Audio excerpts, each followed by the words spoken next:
খুলনা ১ আসনে জয়ী হচ্ছে বিএনপির আমির এজাজ খান, তার নিকটতম প্রতিদ্বন্দ্বী জামায়াতের কৃষ্ণনন্দী। এটি আসলে একটি আলোচিত প্রার্থী ছিলেন জামায়াতের কৃষ্ণনন্দী, কারণ তিনি সনাতন ধর্মের হলেও জামায়াতে ইসলামের একজন প্রার্থী ছিলেন। আর খুলনা ২ আসনে জয়ী হয়েছেন জামায়াতে জাহাঙ্গীর হোসেন হেলাল, তার নিকটতম প্রতিদ্বন্দ্বী ছিলেন বিএনপির নজরুল ইসলাম মঞ্জু। খুলনা ৩ আসনে জয়ী বিএনপির রকিবুল ইসলাম বকুল, খুলনা ৪ আসনে জয়ী বিএনপির আজিজুল বারী হেলাল, খুলনা ৫-এ জয়ী হয়েছেন বিএনপির আলী আসগর লবি, খুলনা ৬-এ জামায়াতের আবুল কালাম আজাদ, তার নিকটতম প্রতিদ্বন্দ্বী বিএনপির মনিরুল হাসান। ঝিনাইদহ ১ আসনে জয়ী হয়েছে বিএনপির মোহাম্মদ আসাদুজ্জামান, তার নিকটতম প্রতিদ্বন্দ্বী জামায়াতের আবু সালে মোহাম্মদ মতিউর রহমান। ঝিনাইদহ ২ আসনে জয়ী জামায়াতের আলী আজম মোহাম্মদ আবু বক্কর, ঝিনাইদহ ৩ আসনে জয়ী জামায়াতের মোহাম্মদ মতিয়ার রহমান এবং তার নিকটতম প্রতিদ্বন্দ্বী বিএনপির মোহাম্মদ মেহেদী হাসান।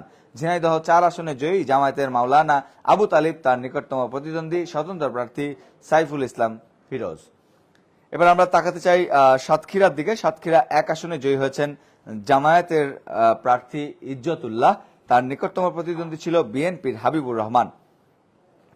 সাতক্ষীরা ২ আসনে জয়ী জামায়াতের মুহাদ্দিস আব্দুল খালেদ, তার নিকটতম প্রতিদ্বন্দ্বী বিএনপির আব্দুর রউফ। সাতক্ষীরা ৩ আসনে জয়ী জামায়াতের রবিউল বাশার, তার নিকটতম প্রতিদ্বন্দ্বী স্বতন্ত্র ডাক্তার শহীদুল আলম। সাতক্ষীরা ৪ আসনে জয়ী জামায়াতের গাজী নজরুল ইসলাম, তার নিকটতম প্রতিদ্বন্দ্বী ছিলেন বিএনপির ডক্টর মনিরুজ্জামান।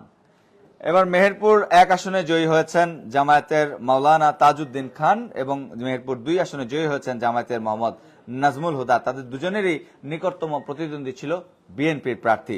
যশোর ১ আসনে জয়ী হয়েছেন জামায়াতের মোহাম্মদ আজিজুর রহমান, ২-এ জয়ী হয়েছেন জামায়াতের মোহাম্মদ মোসলেউদ্দিন ফরিদ, ৩-এ জয়ী হয়েছেন বিএনপির অনিন্দ ইসলাম অমিত, ৪-এ জয়ী হয়েছেন জামায়াতের মোহাম্মদ গোলাম রসুল এবং যশোর ৫-এ জয়ী হয়েছেন জামায়াতের গাজী এনামুল হক এবং যশোর ৬ আসনে জয়ী হয়েছেন মোহাম্মদ মুক্তার আলী। তার মানে বলা যায় যশোর জেলায় জামায়াতের কিন্তু প্রায় একচ্ছত্র বিজয় বলা যায়, কারণ একটি আসনে, আমি যদি ভুল না করি, একটি আসনে আমরা দেখেছি বিএনপির একজন প্রার্থী এখানে জয়লাভ করেছেন। আমরা এবার একটু মাগুরার দিকে তাকাতে চাই। মাগুরা ১ আসনে জয়ী হয়েছেন বিএনপির প্রার্থী মোনার হোসেন খান, মাগুরা ২ আসনে জয়ী হয়েছেন বিএনপির অ্যাডভোকেট নিতাই রায় চৌধুরী। এছাড়াও কুষ্টিয়া ১ আসনে জয়ী বিএনপির রেজা আহমেদ বাচ্চু, কুষ্টিয়া ২ আসনে জয়ী জামায়াতের মোহাম্মদ আব্দুল গফুর, কুষ্টিয়া ৩ আসনে জয়ী জামায়াতের আমির হামজা এবং কুষ্টিয়া ৪ আসনে জয়ী জামায়াত প্রার্থী আফজাল হাসান। এবং এই প্রত্যেকজন প্রার্থীর নিকটতম প্রতিদ্বন্দ্বী কিন্তু বিএনপির প্রার্থী। চুয়াডাঙ্গা ১ আসনে জয়ী হয়েছেন জামায়াত প্রার্থী অ্যাডভোকেট মাসুদ পারভেজ রাসেল, তার নিকটতম প্রতিদ্বন্দ্বী বিএনপির শরীফুজ্জামান শরীফ। চুয়াডাঙ্গা ২ আসনে জয়ী হয়েছেন জামায়াতের আমির রুহুল আমিন, নিকটতম প্রতিদ্বন্দ্বী বিএনপির মাহমুদ হাসান খান বাবু। বাগেরহাটের দিকে যদি তাকাই, খুলনার বিভাগের খুলনা জেলার একদম পাশের জেলা বাগেরহাট। এই বাগেরহাট ১ আসনে জয়ী হচ্ছেন জামায়াতের মোহাম্মদ মশিউর রহমান খান।